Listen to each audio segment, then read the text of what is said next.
Hello everyone, সবাই কেমন আছেন? আশা করি সবাই ভালো আছেন। বন্ধুরা, আমরা সবাই জানি যে টাকার রেট ভিন্ন ভিন্ন। মানে কোনো দেশের টাকার রেট বেশি, আবার কোনো দেশের কম। কিন্তু আপনি কি জানেন আজকের দিনে জর্ডানের 1 দিনার সমান বাংলাদেশের কত টাকা হয়?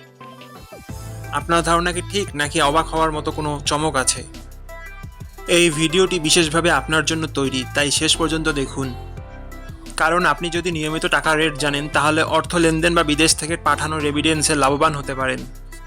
আজ শুক্রবার 10 এপ্রিল 2026। আজ জর্ডানের 1 টাকা সমান বাংলাদেশে 173 টাকা 05 পয়সা, আর অপরদিকে বাংলাদেশে 1 টাকা সমান জর্ডানের 0 টাকা 0058 পয়সা। বন্ধুরা, টাকার রেট প্রতি মুহূর্তেই বদলায়, আর এই পরিবর্তন আপনার আয়, খরচ, এমনকি সঞ্চয়ের উপর প্রভাব ফেলে। তাই নতুন রেট সবার আগে জানতে এখনই চ্যানেলটি সাবস্ক্রাইব করুন এবং বেল আইকন প্রেস করুন, যাতে কোনো আপডেট মিস না করেন। ধন্যবাদ, দেখা হবে পরবর্তী ভিডিওতে।